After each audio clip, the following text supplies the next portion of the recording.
Hello, good evening and welcome back to another exciting instalment of what's going on at the den.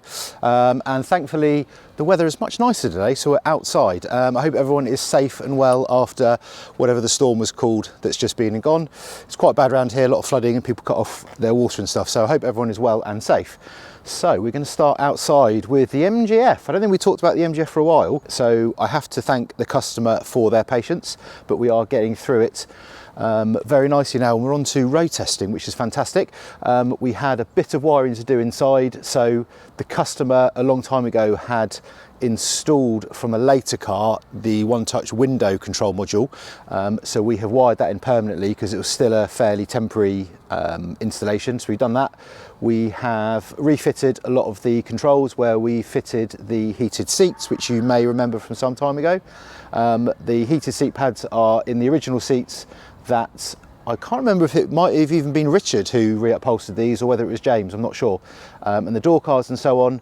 So those bits are all back in, and Matt has been out putting some miles on this, going through just the normal little bits and bobs of snagging. We've bled the brakes and we've done the suspension setup on it initially. We'll look at that once we've done a few more miles because it will inevitably settle a little.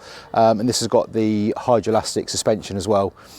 So we're just going to see how that settles. The spheres on this were modified by TechSpeed back in the day, so it will sit a little bit lower at the same pressure, which is great. So we are well underway with that, which is fantastic. The Clio, love this car. The customer's popping in to have a discussion on this car next week to see what direction we're going to take with that.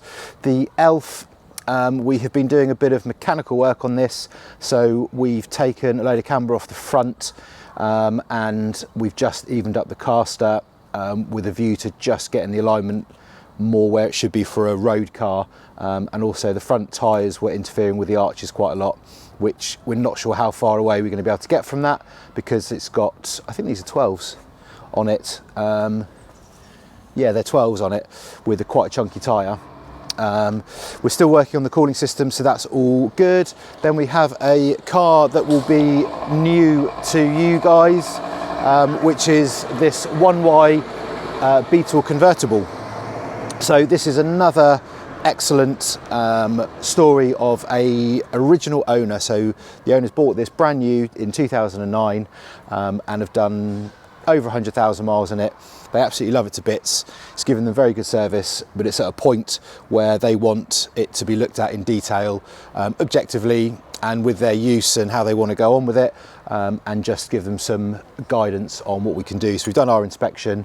I've almost finished writing the report for this, send that back to them, have a chat, see what they want to do and how they want to progress. But it's been looked after really, really well. It's got full service history. There's nothing really of any note with it per se, which is normally a good thing, and it drives amazingly well. I mean, it's a 2009 car, it's 1.6 manual, it's nothing kind of special or sporty in those terms, but as with all these cars that are one owner, it's very special to the owners, so we're going to do everything we can for them to get them to where they want to go with this.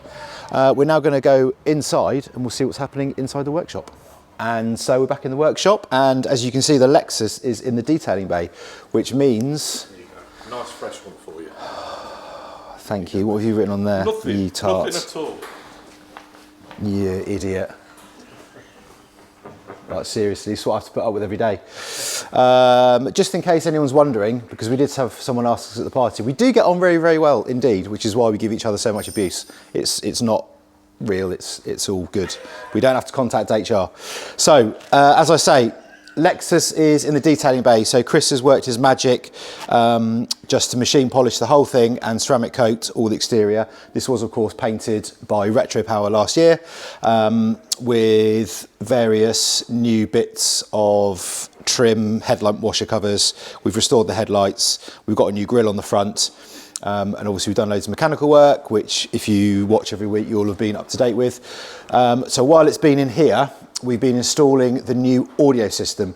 So this has got an Audison amp in it, which is quite a common thing that Retropower use. So Cal knows all about these. And we've got the original head unit in there. We've then got a new unit in the top of the dashboard, which is an Apple CarPlay. So the customer can connect his phone to that and use Apple CarPlay, but he's still got the original radio and CD player in there if he wishes to use those as well. And the Audison amp can switch between those two units at the touch of a button.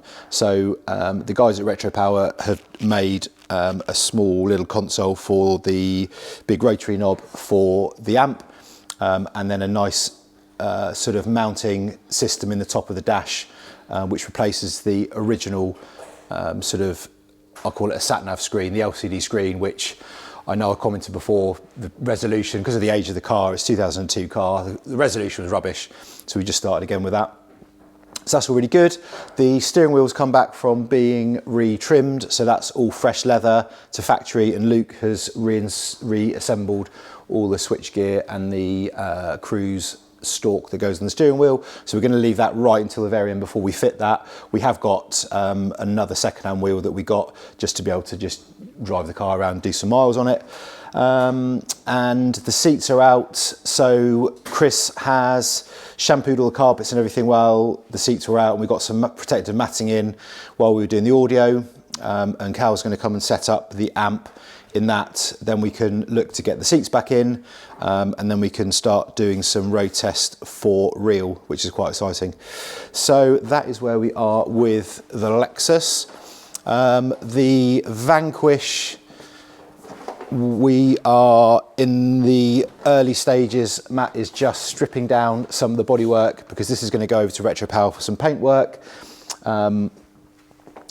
I mean, at a glance, the car is absolutely immaculate. There is a little bit of corrosion on the wings and on, I think it was the rear quarter and one of the doors, there's a little bit of corrosion coming through. So the customer's opting to go for quite a thorough refinishing of that paintwork to bring it back up to a really high standard. As the customer keeps saying, he only wants to do a big job on this car once and that's it, and then he just wants to use it. It was a retirement present to himself, which is quite a fine retirement present, I have to say. And so he wants to get it sorted out now, and he can go and use it, regular maintenance and servicing after that. So Matt is on with that. We're going to be getting the bumpers off, stripping some of the door components down, the tailgate, or the boot lid rather, and there's a bit of trim on the boot lid that we're going to paint as well. And while Matt's doing that, James is starting to take some of the interior trim out, because we are also reupholstering the whole interior of the car, including the dashboard. You may remember from previous videos, this car was converted to a conventional manual gearbox with 3 pedals, and the customer's not really that happy with some of how the centre console on the dash was refinished. So we're going to revisit those sections as well and just get those absolutely perfect for him and for his wife, because his wife had the final say on the colour scheme for the interior, which I think is going to look absolutely fantastic. So that's where we are with the Vanquish. There's a few little mechanical things that we've worked through, which we can prove out on a road test once everything is sort of got back together after the paintwork. And I think that is pretty much it. We've got the Mark 1 Golf and the Lister. They are next up for inspections. So stay tuned to hear all about that. And not least, well, actually I'm excited about both of them, but for different reasons. That because I just think it's a proper survivor, the Golf, and a super cool thing. This because it's an insane 7-litre V12 with 2 superchargers. Because obviously if you've got 7-litre V12, why not put 2 superchargers on it just for the laugh? So looking forward to getting into that. So that is us for this week. Thank you very much for watching. Have yourselves a lovely week, and if you feel like it, go over to the Retropower website and buy some merch. We'll see you next time. Bye for now.